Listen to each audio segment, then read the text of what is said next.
नमस्कार, मी आकाश शेलार तुम्हा सर्वांचं प्रबुद्ध भारत चॅनलवर स्वागत करतो। नुकताच सेन्सॉर बोर्डाकडून एक वाद निर्माण झाला आहे। तर तो वाद असा की चल हल्ला बोल या सिनेमाला त्यांनी परवानगी नाकारली। परवानगी नाकारण्याचं कारण की नामदेव ढसाळ यांच्या कविता त्यातून काढण्यात याव्यात आणि मगच प्रदर्शित तो करावा असं त्यांनी म्हटलेलं आहे। आणि या संदर्भात आपल्याशी चर्चा करण्यासाठी आज प्रबुद्ध भारतवर आलेत वरिष्ठ पत्रकार धनाजी कांबळे सर। सर, नामदेव ढसाळ यांच्या कवितांना काढूनच मगच चित्रपट प्रदर्शित करावा असं सेन्सॉर बोर्डने म्हटलं आहे। तर यावर एक पत्रकार, एक आंबेडकरी चळवळीचे कार्यकर्ते म्हणून आपल्याला काय वाटतं? सुरुवातीला प्रबुद्ध भारतला धन्यवाद। खरं म्हणजे चल हल्ला बोल हा जो चित्रपट आहे, तर हा चित्रपट नामदेव ढसाळ यांच्या जीवनचरित्राचा आलेख मांडणारा असा हा चित्रपट आहे। ज्या सेन्सॉर बोर्डाने नामदेव ढसाळ कोण, आम्ही ओळखत नाही असं जे म्हटलं आहे, तर त्या नामदेव ढसाळ कोण हे त्या सेन्सॉर बोर्डाला दाखवून देण्याची आणि त्यांना समजून सांगण्याची आवश्यकता आज निर्माण झालेली आहे। त्यामुळे खरं तर सुरुवातीलाच मी नामदेव ढसाळांची एक प्रसिद्ध कविता मला या ठिकाणी सुरुवातीला आपल्या दर्शकांसाठी सांगावीशी वाटते। नक्कीच। ती कविता अशी आहे: रक्तात पेटलेल्या अगणित सूर्यांनो, रक्तात पेटलेल्या अगणित सूर्यांनो, तुमची आय बहीण आजही विटंबली जाते हाटाहाटात। मवाल्यासारखे माजलेले उन्मत्त निरोग आजही मेणबत्तीसारखे जाळतात माणसं चौका चौकातून। कोरभर भाकरीनी पसाभर पाणी, कोरभर भाकरीनी पसाभर पाणी यांचा अट्टहास केलाच तर आजही फिरवला जातो नांगर घरादारांवरून। चिंदकातले हात सळसळलेच तर छाटले जातात आजही नगरानगरातून। रक्तात पेटलेल्या अगणित सूर्यांनो, किती दिवस सोसायची ही घोर नाकेबंदी। रक्तात पेटलेल्या अगणित सूर्यांनो, किती दिवस सोसायची ही घोर नाकेबंदी। मरेपर्यंत राहायचं का असंच युद्ध कैदी। ती पहा रे ती पहा, मातीची अस्मिता आभाळभर झाली। ती पहा रे ती पहा, मातीची अस्मिता आभाळभर झालीये। माझ्या यातनेनं आता जिंदाबादची गर्जना केली। रक्तात पेटलेल्या अगणित सूर्यांनो, आता या शहराला आग लावत चला। रक्तात पेटलेल्या अगणित सूर्यांनो, आता या शहराला आग लावत चला। ही नामदेव ढसाळ यांची कविता जी आहे, तर ही कविताच नामदेव ढसाळ यांची ताकद दाखवून देते। खरं तर ही कविता मुक्ता चित्रपट जो आला होता, तर त्या मुक्ता चित्रपटामध्ये ही कविता वापरण्यात आलेली आहे। तर आपण खरं म्हणजे या सेन्सॉर बोर्डाला नामदेव ढसाळ कोण हे सांगत असताना, कोण आहेत नामदेव ढसाळ, काय आहे त्यांचं कॉन्ट्रीब्युशन, काय केलं त्यांनी। खरं तर चित्रपट जेव्हा एखाद्या व्यक्तिमत्वावरती, एखाद्या व्यक्तिचरित्रावरती बनतो, तेव्हा त्यांनी काही ना काही कॉन्ट्रीब्युशन समाजासाठी, समाज परिवर्तनासाठी, समाज बदलाच्या लढाईसाठी दिलेलं असतं। म्हणूनच चित्रपट निर्माण होतात। म्हणजे चित्रपट जन्माला येतात त्याचं कारणच ते असतं की त्यातून काही प्रेरणा घ्यावी, त्यातून काही प्रोत्साहन मिळावं आणि समाज बदलाच्या लढाईसाठी योगदान देणारा असा हा महत्वाचा चित्रपट ठरावा, असा खरं तर दिग्दर्शक, निर्माते यांचा हा प्रयत्न असतो। म्हणून हा चित्रपट चल हल्ला बोल हा चित्रपट महेश बनसोड यांनी बनवला आहे। आता ह्या सेन्सॉर बोर्डाने जे प्रश्न विचारला आहे की कोण आहेत नामदेव ढसाळ, तर त्यांना मला सांगायचं आहे की ज्यांची तुकोबारायांच्या सोबत आपण आता गणना किंवा त्यांच्या सोबत त्यांना जोडू शकतो, म्हणजे तुकोबारायांच्या नंतर धाडसानं, वस्तुनिष्ठ पद्धतीनं आणि समाजाचं वास्तव चित्रण मांडणारा जर कुणी कवी असेल तर ते कवी म्हणजे नामदेव ढसाळ। बरोबर। म्हणजे ज्यांनी प्रस्थापित व्यवस्थेतील विषमता आणि शोषणाच्या विरोधात आवाज उठवला, रस्त्यावर उतरून आंदोलनं केली, साहित्याच्या माध्यमातून डोळ्यात डोळे घालून या व्यवस्थेला सवाल केला, ते आहेत नामदेव ढसाळ। म्हणजे मराठी साहित्याला विद्रोहाचा आयाम देणारा साहित्यिक म्हणजे नामदेव ढसाळ। बरोबर। या सत्तेत जीव रमत नाही म्हणून प्रस्थापितांच्या सूर्याच्या रथाचे 7 घोड्यांना उधळून टाकणारा पॅन्थर म्हणजे नामदेव ढसाळ। बरोबर। डॉक्टर बाबासाहेब आंबेडकर यांचं बोट धरून चालणारा, इथल्या प्रत्येक हंगामातील बेदर्दीपणाचा साक्षीदार असणारा बाबासाहेबांचा अनुयायी म्हणजे नामदेव ढसाळ। बरोबर। हाडकी हाडवळच्या आंधळ्या शतकातील अंधार यात्रेची सत्यता सांगून माणसातील पॅन्थर जागा करीत संघर्षाची ठिणगी टाकणारा विद्रोही कलावंत, विद्रोही महाकवी म्हणजे नामदेव ढसाळ। बरोबर। विशेष म्हणजे ज्याला भारताचा मानाचा 4था पुरस्कार सरकारने दिला, पद्मश्री पुरस्कार दिला, त्यांच्यासह 23 महत्वाचे पुरस्कार ज्यांना मिळाले, असा एक मोठा साहित्यिक अत्युच्च साहित्य निर्माण करणारा कलावंत साहित्यिक म्हणून म्हणजे नामदेव ढसाळ, ज्यांनी साहित्य हे केवळ सौंदर्यासाठी किंवा मनोरंजनासाठी नाही तर समाज परिवर्तनाचं साधन आहे असं म्हटलं, ते म्हणजे नामदेव ढसाळ. हे खरं तर आपल्याला या सेन्सॉर बोर्डला दाखवून देण्याची गरज आहे. बरोबर. सेन्सॉर बोर्ड म्हणताना कोण आहे नामदेव ढसाळ, कोण आहेत नामदेव ढसाळ हे कळण्यासाठी त्या पद्धतीचा अभ्यास लागतो, त्या पद्धतीचं आकलन लागतं, त्या पद्धतीनं समाजाकडे बघण्याची दृष्टी लागते. ती दृष्टी या सेन्सॉर बोर्डामध्ये बसलेल्या लोकांकडे आहे असं दिसत नाही.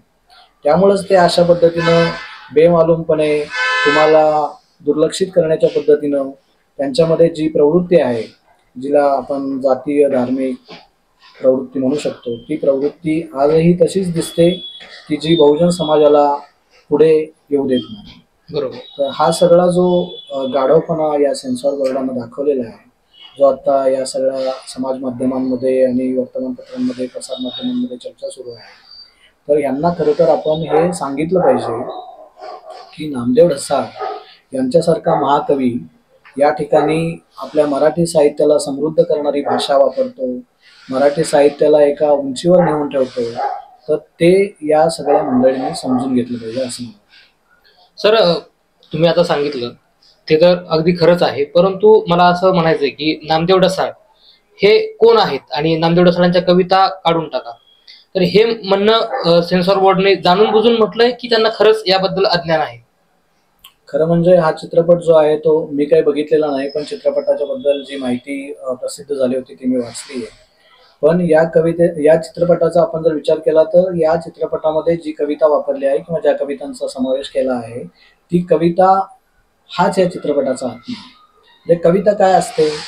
कविता हे समाजाचं प्रतिबिंब असते, कविता ही तुमची अभिव्यक्ती असते, कविता ही तुम्हाला व्यक्त होण्याचं एक महत्वाचं साधन आहे.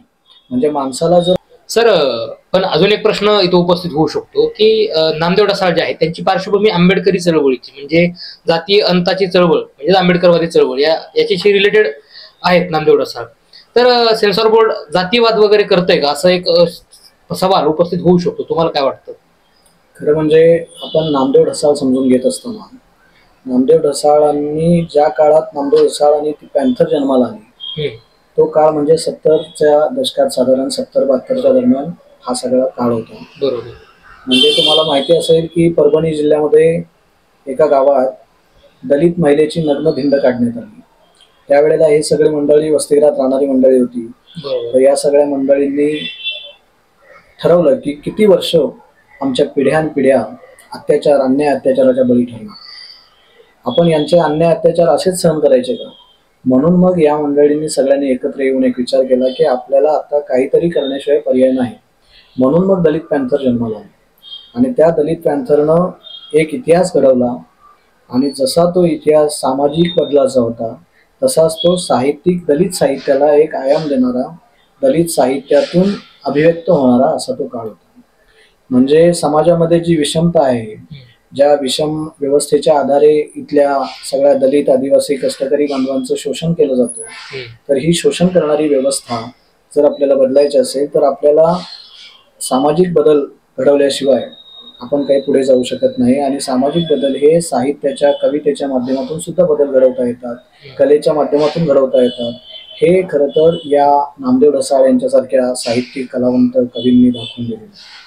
तर आता आपण समारोपाकडे येत आहोत आणि समारोपाकडे येत असताना मला विचारावं वाटतं की अजून नामदेव ढसाळ आणि सेन्सॉर बोर्ड या वादाबद्दल किंवा या प्रकरणाबद्दल आपल्याला अजून काय वाटतं?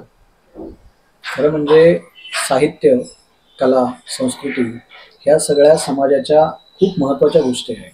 म्हणजे त्याच्यातूनच समाजाचं प्रतिबिंब ध्वनित होतं, प्रतिबिंब करतं आणि समाज पुढे जातो. बरोबर. म्हणजे आपण जर कला, संस्कृती, साहित्य याच्यामध्ये आपण जर नामदेव ढसाळ यांच्या साहित्याचं किंवा नामदेव ढसाळांचं योगदान जर बघितलं तर ते खूप मोठं आहे. म्हणजे गोलपीठा जेव्हा आलं, ज्या काळात गोलपीठा आलं तेव्हा ती गोष्ट म्हणजे प्रस्थापित साहित्याला धक्का देणारी गोष्ट होती. म्हणजे मराठी साहित्याची समीक्षा करण्याच्या कक्षेच्या पलीकडची ती गोष्ट होती. इतकं ताकद आणि इतकी प्रतिभा नामदेव ढसाळ यांच्यामध्ये होती. म्हणजे साहित्याचा अत्युच्च आविष्कार तो होता असं म्हणायला हरकत नाही. साहित्यामधले आता हे जे सेन्सॉर बोर्डमध्ये बसलेले जे लोक आहेत, तर यांना साहित्यात जे आंतरप्रवाह आहेत किंवा संस्कृतीचे बदलणारे जे वेगवेगळे स्वरूप प्रारूप जे आहे, हे खरं तर समजून घेण्याची आवश्यकता आहे. त्याच्याशिवाय त्यांना पुढे जाता येणार नाही. म्हणजे तुम्ही जर एखादी कलाकृती जेव्हा तिची समीक्षा करत असता किंवा तिला कात्री लावायचा प्रयत्न करत असता, तेव्हा तुम्हाला खरं तर त्याच्याबद्दलची पूर्वकल्पना असणे, त्याच्याबद्दलचा अभ्यास असणं आवश्यक असतं. तर तो या सेन्सॉर बोर्डमध्ये बसलेल्या लोकांना इतका असा अभ्यास आहे असं मला वाटत नाही. त्यामुळं खरं तर या सेन्सॉर बोर्डनं कोण आहेत नामदेव ढसाळ, आम्ही त्यांना ओळखत नाही असं म्हणण्यापेक्षा कोण आहेत नामदेव ढसाळ हे समजून घेण्याची मानसिकता ठेवली पाहिजे. आणि त्यानुसार त्यांनी या चित्रपटाच्या बद्दल जे काही आक्षेप आहेत ते थोडेसे सम्यक पद्धतीनं समान पातळीवरती कोणताही पक्षपातपणा किंवा भेदभाव न करता जरूर त्यांनी त्यांचा मांडावा पुढे. पण ह्या चित्रपटाला परमिशन देऊन लवकरात लवकर हा चित्रपट प्रदर्शित व्हावा असं खरं तर मला वाटतं. नामदेव ढसाळ हे एक कवी आहेत, तर त्यांच्या कविता भरपूर आहेत. तर आपल्या प्रेक्षकांसाठी एखादी कविता तुम्ही ऐकवताल का? खरं म्हणजे मी सुरुवातीलाच आपण चर्चा केली तेव्हा मी नामदेव ढसाळांची एक खूप प्रसिद्ध असलेली कविता मी सांगितली सर. पण आता शेवटी आपण समारोप करताना मला असं वाटतं की आपण हे सगळं कशासाठी करतो किंवा चित्रपट कला साहित्य हे निर्माण कशासाठी होतं, तर ते माणसासाठी होतं ना. म्हणजे माणूस हा केंद्रस्थानी असला पाहिजे. माणूस हा महत्वाचा भाग आहे, महत्वाचा घटक आहे.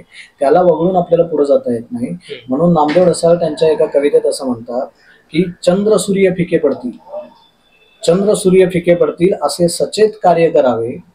खरं तर हे त्या सेन्सॉर बोर्डाच्या लोकांनी ध्यानात घेतलं पाहिजे. चंद्र सूर्य फिके पडतील असे सचेत कार्य करावे, एक तीळ वाटून खावा साऱ्यांनी. म्हणजे नामदेव ढसाळ किती व्यापक विचार करतात. एक तीळ वाटून खावा साऱ्यांनी, माणसावरच सुक्त रचावे, माणसानेच गावे माणसाचे गाणे, असं नामदेव ढसाळ. म्हणजे इतकं महत्वाचं नामदेव ढसाळांनी मांडलेलं आहे. ते खरं तर या सेन्सॉर बोर्डने समजून घ्यावं आणि या मुद्द्यावर खरं तर चित्रपट पुढे जाईल अशा पद्धतीनं काम करावं असं मी शेवटी म्हणेन. आपल्याशी आज नामदेव ढसाळ आणि सेन्सॉर बोर्ड या वादासंदर्भात चर्चा केली आहे वरिष्ठ पत्रकार धनाजी कांबळे सरांनी. तर तुम्ही आलात, तुमचं पुन्हा एकदा आभार. धन्यवाद.